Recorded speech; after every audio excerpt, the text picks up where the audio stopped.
अब हमारा next topic है जल विद्युत। जल विद्युत है बच्चों, तो जल विद्युत है, हमने पढ़ लिया था इसको, पाइपलाइन को पढ़ लिया था। इसके बाद में है जल विद्युत। तो जल विद्युत को सफ़ेद कोयला भी कहते हैं, सफ़ेद कोयला भी कहते हैं जल विद्युत को।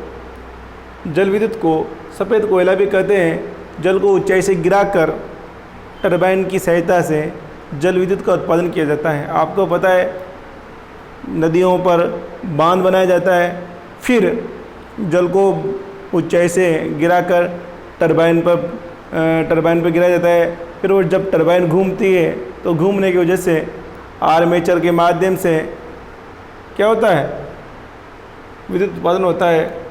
तो टरबाइन की सहायता से जल विद्युत का उत्पादन किया जाता है। जल विद्युत एक सस्ता, स्वच्छ और नवीनीकरण योग्य संसाधन है, क्योंकि हम जल को नवीनीकरण कर सकते हैं कि यहाँ बांध बनाए, एक जगह नदी पे एक जगह बांध बनाया, फिर आगे भी हम बांध बनाकर उस पर टरबाइन के माध्यम से विद्युत उत्पादन कर सकते हैं। तो जल विद्युत एक सस्ता, स्वच्छ और नवीनीकरण योग्य संसाधन है। जल विद्युत का उपयोग घरेलू कार्य, उद्योग और परिवहन के लिए किया जाता है, परिवहन के लिए होता है। तो जल विद्युत को सफ़ेद कोयला भी कहते हैं। जल विद्युत को ऊंचाई से गिराकर टरबाइन के माध्यम से विद्युत का उत्पादन किया जाता है। और जल विद्युत एक सस्ता, स्वच्छ, नवीनीकरण संसाधन है। सस्ता है, स्वच्छ है। तो क्वेश्चन आ जाए स्वच्छ विद्युत उत्पादन वाला स्रोत कौन सा है, तो जल विद्युत। तो नवीनीकरण योग्य संसाधन है। जल विद्युत का उपयोग घरेलू कार्य में, उद्योगों में तथा परिवहन में होता है। अब जल विद्युत का विकास, जल विद्युत का विकास कैसे हुआ, तो भारत में सर्वप्रथम जल विद्युत का उत्पादन 1897 में, तो भारत में सर्वप्रथम जल विद्युत का उत्पादन 1897 में, 6 हट जाना, हटा देना इसको, नहीं है, 1897 में दार्जिलिंग में शुरू हुआ।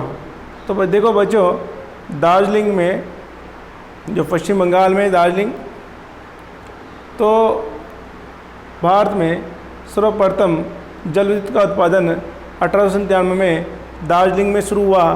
कावेरी नदी के शिव समुद्र जलप्रपात कर्नाटक में भारत के प्रथम जल विद्युत शक्ति गृह की स्थापना की गई। तो भारत में अगर सर्वप्रथम जल विद्युत का उत्पादन की बात करें तो 1897 में दार्जिलिंग पश्चिम बंगाल में शुरू हुआ।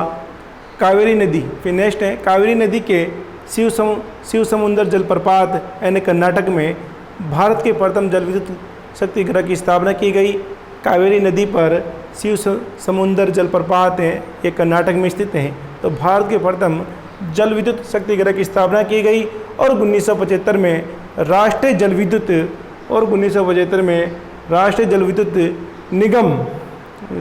विद्युत शक्ति निगम की स्थापना की गई। कब की गई? 1975 में।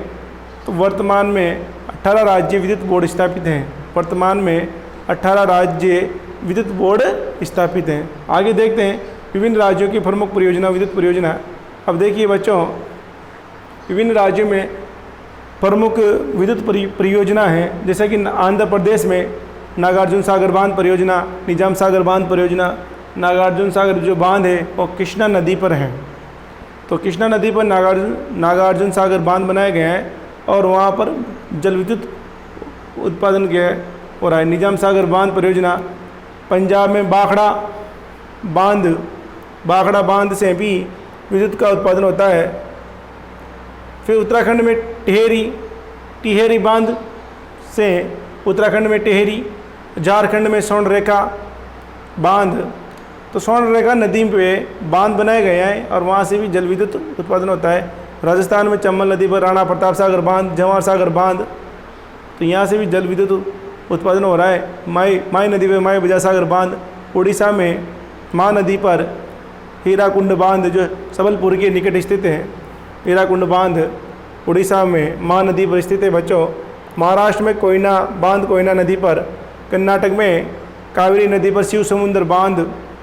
जोग बांध ये प्रपात भी है, और तमिलनाडु में पाईकारा बांध, तो केरल में पेरियार नदी में पेरियार बांध, उत्तर प्रदेश में रहिंद प्रमुख जल विद्युत परियोजना है। तो ये सब जल विद्युत परियोजना है, तो ध्यान रखना कौन कौन सी कहाँ पर हैं। तो देखना बच्चों, नागार्जुन सागर निजाम सागर बांध कहाँ पर है? आंध्र प्रदेश में। पंजाब में बागड़ा बांध से, उत्तराखंड में टिहरी, झारखंड में सोनरेखा, राजस्थान में राणा प्रताप सागर, जवाहर सागर, माई बजाज सागर, उड़ीसा में हीराकुंड बांध, महाराष्ट्र में कोयना बांध, कर्नाटक में शिव समुंदर जोग, तमिलनाडु में पाईकारा, केरल में पेरियार, उत्तर प्रदेश में रहिंद प्रमुख जल विद्युत परियोजना है। अब देखिए आगे, आणविक ऊर्जा, ये सबसे सस्ता स्रोत है, सबसे ज़्यादा ऊर्जा उत्पादन होता है इससे, परंतु ये सीमित संसाधन है। आणविक ऊर्जा रेडियो एक्टिव पदार्थों के विखंडन से प्राप्त होती है। आपको पता है यूरेनियम 235, यूरेनियम थोरियम, यूरेनियम 232, 335, तो ये आणविक जो ऊर्जा रेडियो एक्टिव पदार्थ के विखंडन से प्राप्त होती है। भारत में कुल ऊर्जा का 3% आणविक ऊर्जा से प्राप्त होता है। तो सबसे ज़्यादा किससे होता है? कोयले से होता है बच्चों। फिर उसके बाद में जल विद्युत से 32%। तो भारत में कुल ऊर्जा का 3% आणविक ऊर्जा से प्राप्त होता है। इसके बाद में बच्चों 1 किलोग्राम यूरेनियम से प्राप्त ऊर्जा 20,000 किलोग्राम कोयले से प्राप्त ऊर्जा से अधिक होती है। यानी कि 1 किलो यूरेनियम से अगर हम 20,000 किलोग्राम कोयला जला दें, उसके बराबर ऊर्जा प्राप्त होती है। तो हमें तो 1 किलो यूरेनियम से प्राप्त ऊर्जा 20,000 किलोग्राम कोयले से प्राप्त ऊर्जा से अधिक होती है। आणविक ऊर्जा के प्रमुख स्रोत में यूरेनियम है, थोरियम है, बेरिलियम है, जिरकॉन है, ग्रेफाइट है, एल्मेनाइट है। अब देखिए क्वेश्चन आ जाता है, आणविक ऊर्जा के स्रोत बताइए। तो आणविक ऊर्जा में स्रोत है uranium, thorium, beryllium, zircon, graphite, ilmenite. तो ये स्रोत हैं, तो इनसे हम ऊर्जा मिलती हैं। अब यूरेनियम कहाँ मिलता है तो इसके बारे में देख लेते हैं। सिंहभूमि झारखंड में, राजस्थान। तो यूरेनियम के जो भंडार हैं सिंहभूमि झारखंड में, राजस्थान में, नेल्लोर आंध्र प्रदेश तथा कल्लू घाटी ये हिमाचल प्रदेश में पाया जाता है। यूरेनियम के जो भंडार हैं बच्चों, सिंहभूमि झारखंड में, राजस्थान में, नेल्लोर आंध्र प्रदेश में तथा कल्लू घाटी हिमाचल प्रदेश में पाया जाता है। नेक्स्ट देखिए थोरियम। भारत में सर्वाधिक थोरियम केरल में मोनाजाइट से प्राप्त होता है। तो भारत में सर्वाधिक थोरियम केरल में मोनाजाइट से प्राप्त होता है। यानी कि अगर थोरियम की बात करें तो सबसे ज़्यादा कहाँ मिलता है? केरल में। नेक्स्ट बेरिलियम बच्चों, बेरिलियम तो राजस्थान, बिहार, आंध्र प्रदेश के अब्रक खनन क्षेत्रों से प्राप्त होता है। बेरिलियम कहाँ से प्राप्त होता है? जो राजस्थान है, राजस्थान में भीलवाड़ा है तो यहाँ पर अब्रक मिलता है, तो यहाँ भी बेरिलियम। बिहार है, आंध्र प्रदेश के अब्रक, जो अब्रक की जहाँ खनन क्षेत्र होता है वहाँ पर बेरिलियम में पाया जाता है। तो राजस्थान, बिहार, आंध्र प्रदेश के अब्रक खनन क्षेत्र से प्राप्त होता है। ग्रेफाइट उड़ीसा के कलांडी, बिहार के भागलपुर। ग्रेफाइट कहाँ मिलता है? उड़ीसा के कलांडी या खाने, बिहार के भागलपुर और आंध्र प्रदेश के वारंगल क्षेत्र में प्राप्त होता है। तो ग्रेफाइट की जब बात करें तो उड़ीसा के कलाहांडी, बिहार के भागलपुर और आंध्र प्रदेश के वारंगल क्षेत्र में ये ग्रेफाइट मिलता है। जिरकॉन तथा एल्मेनाइट केरल से प्राप्त होता है। परमाणु शक्ति का विकास। अब देखिए परमाणु शक्ति का विकास। भारत में परमाणु कार्यक्रम के जनक, आपने 8वीं क्लास में पढ़ा होगा वैज्ञानिकों के परिचय में। तो भारत में परमाणु कार्यक्रम के जनक डॉक्टर होमी जहांगीर बाबा को माना जाता है। डॉक्टर होमी जहांगीर बाबा को माना जाता है। तो भारत क्वेश्चन आ जाए कि भारत में परमाणु कार्यक्रम के जनक कौन है? डॉक्टर होमी जहांगीर बाबा को माना जाता है। भारत में परमाणु ऊर्जा आयोग की स्थापना 1948 में हो गई थी और परमाणु ऊर्जा विभाग की स्थापना 1994 में ट्रॉम्बे महाराष्ट्र में स्थापित की गई थी। तो देखिए बच्चों, तो भारत में परमाणु ऊर्जा कार्यक्रम के जनक डॉक्टर होमी जहांगीर भाभा को माना जाता है और भारत में परमाणु ऊर्जा आयोग की स्थापना 1948 में की गई थी। कब की गई थी? भारत में परमाणु ऊर्जा आयोग की स्थापना कब की गई थी? 1948 में। तो भारत में तथा परमाणु ऊर्जा विभाग की स्थापना 1994 में ट्रॉम्बे में स्थापित की गई थी, जिसका 1967 में नाम ट्रॉम्बे महाराष्ट्र में स्थापित की गई थी। कब की गई थी?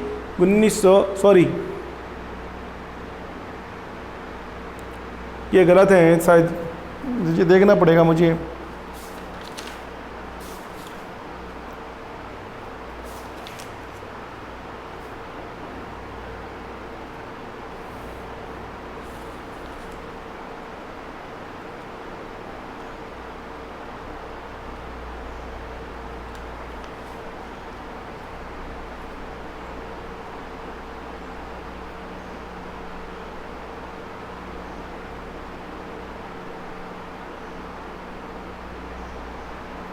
तो बच्चों देखिए, भारत में परमाणु कार्यक्रम के जनक डॉक्टर होमी जहांगीर भाभा को माना जाता है। भारत में परमाणु आयोग की स्थापना 1948 में, परमाणु ऊर्जा विभाग की स्थापना बच्चों ये 1954 में हुई थी। कब हुई थी? 1954 में। और कब हुई थी? कब परमाणु ऊर्जा संस्थान स्थापित किया गया? 1954 में। सॉरी, यहाँ 94 की जगह है, यहाँ पर 54 है, ये थोड़ा मिस्टेक आ गई। तो 1954 में हुई थी, यहाँ पर 54 है बच्चों। 54 ट्रॉम्बे में स्थापित की गई थी, जिसका 1967 में नाम भाभा अनुसंधान केंद्र रखा गया था। भाभा अनुसंधान केंद्र रखा गया था। तो परमाणु ऊर्जा विभाग की स्थापना 1954 में ट्रॉम्बे महाराष्ट्र में स्थापित की गई, जिसका 1967 में भाभा अनुसंधान केंद्र रखा गया था। 1987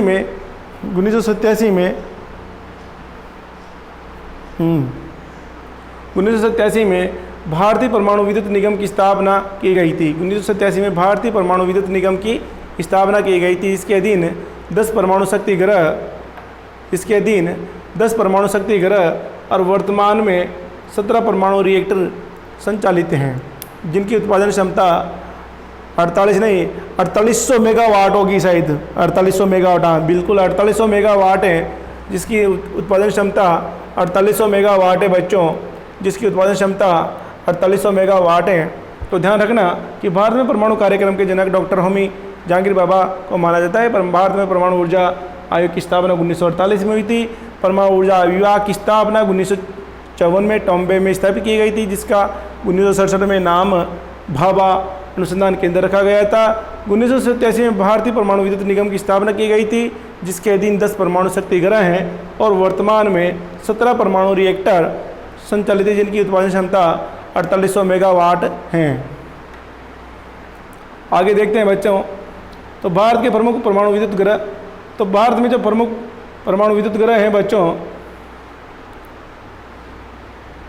तो है तारापुर महाराष्ट्र में, ये भारत का प्रथम परमाणु विद्युत ग्रह है। तारापुर महाराष्ट्र में ये भारत का प्रथम परमाणु विद्युत ग्रह है बच्चों।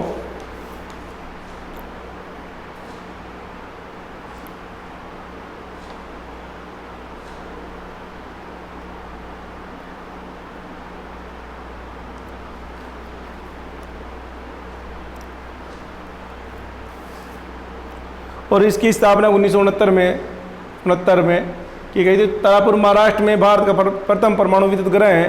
फिर दूसरा है रावतबाटा चित्तौड़गढ़ में राजस्थान में है। तो ध्यान रखना, ये पूछेगा मैप में आपसे, तारापुर ये भारत के प्रमुख परमाणु विद्युत ग्रह के बारे में पूछेगा। तो तारापुर महाराष्ट्र में ये भारत का प्रथम परमाणु विद्युत ग्रह है। रावतबाटा चित्तौड़गढ़ में राजस्थान का दूसरा परमाणु विद्युत ग्रह है। केगा कर्नाटक में है और कल्पकम ये तमिलनाडु में है।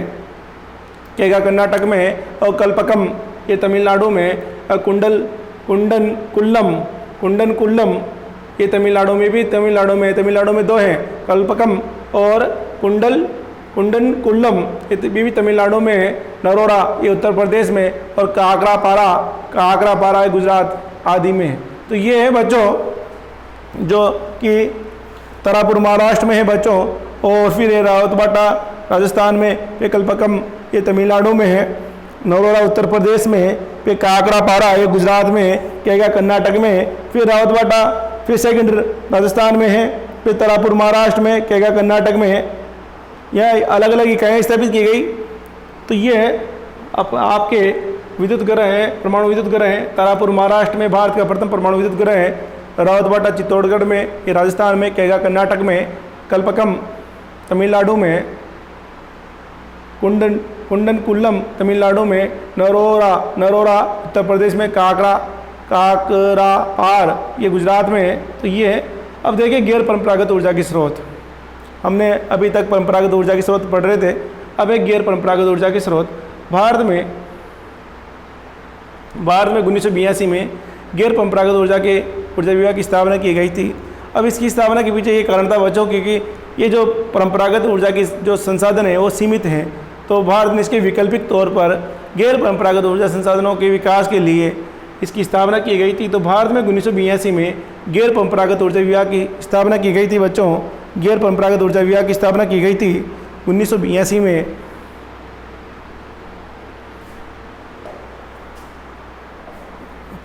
भारत में 1982 में गैर परंपरागत ऊर्जा विभाग की स्थापना की गई थी। 1987 में IRDA यानी भारतीय नवीनीकरण विकास एजेंसी, रुड्डा, भारतीय नवीनीकरण विकास एजेंसी की स्थापना विश्व बैंक की सहायता से की गई थी।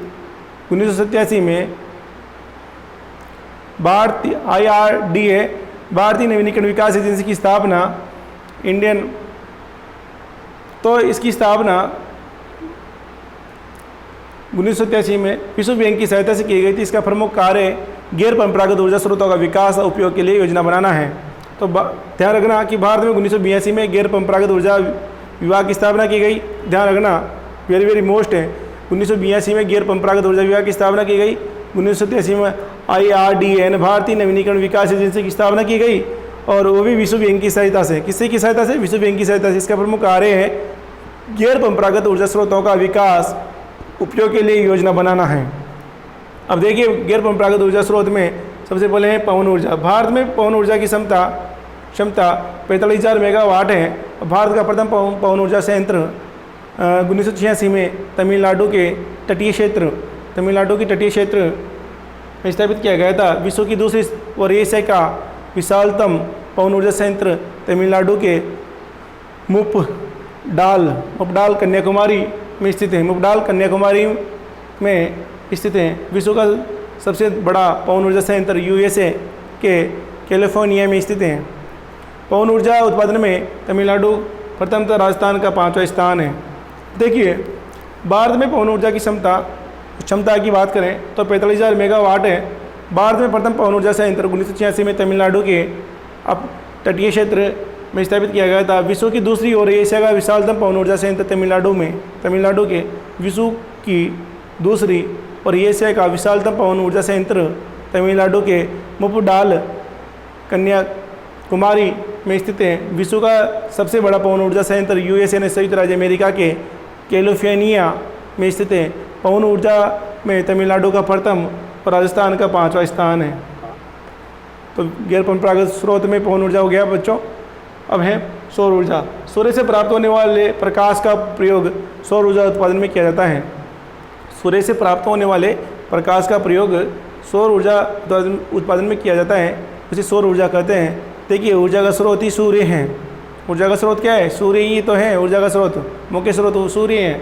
तो सूर्य से प्राप्त होने वाले प्रकाश का प्रयोग सौर ऊर्जा उत्पादन में किया जाता है, इसे सौर ऊर्जा कहते हैं। राजस्थान में सौर ऊर्जा के विकास के लिए सर्वाधिक उपयुक्त दिशाएं पाई जाती है, क्योंकि यहाँ पर वर्ष में 300 से अधिक दिनों तक सूर्य की धूप प्राप्त होती है।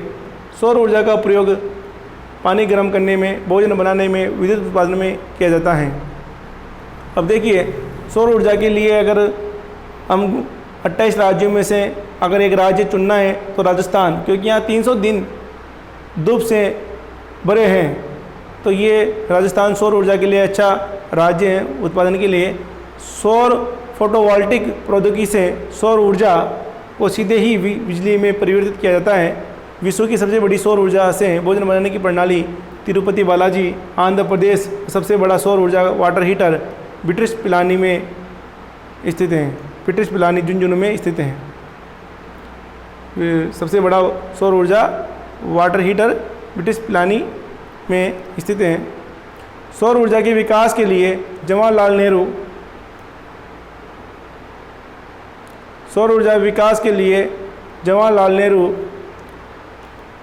सोलर मिशन कार्यक्रम। तो सौर ऊर्जा के विकास के लिए जवाहरलाल नेहरू सोलर मिशन कार्यक्रम 11 जनवरी 2010 को प्रारंभ किया गया, जिसके तहत 2022 तक 20,000 मेगावाट सौर ऊर्जा उत्पादन का लक्ष्य रखा गया। सौर ऊर्जा उत्पादन में गुजरात और प्रथम और राजस्थान द्वितीय स्थान पर हैं। अगर हम बात करें तो सौर ऊर्जा विकास के लिए जवाहरलाल नेहरू सोलर मिशन कार्यक्रम प्रारंभ किया गया, जिसमें 11 जनवरी 2010 को प्रारंभ किया गया। तो जिसके तहत 2022 तक हमें 20,000 मेगावाट सौर ऊर्जा उत्पादन का लक्ष्य रखा गया है। सौर ऊर्जा उत्पादन में गुजरात प्रथम है और राजस्थान द्वितीय है। पवन ऊर्जा में तमिलनाडु प्रथम है और राजस्थान 5वें स्थान पर है। जैविक ऊर्जा जीव जंतु से उनके मल से इनसे बनाने वाली ऊर्जा जैविक ऊर्जा। तो कृषि अवशेष पेड़ पौधों और पशुओं के गोबर से प्राप्त ऊर्जा को जैविक ऊर्जा कहते हैं। ध्यान रखना, कृषि अवशेष पेड़ पौधे और पशुओं के गोबर से प्राप्त ऊर्जा को जैविक ऊर्जा कहते हैं। जेट्रोपा शक्तिशाली जैव ईंधन है,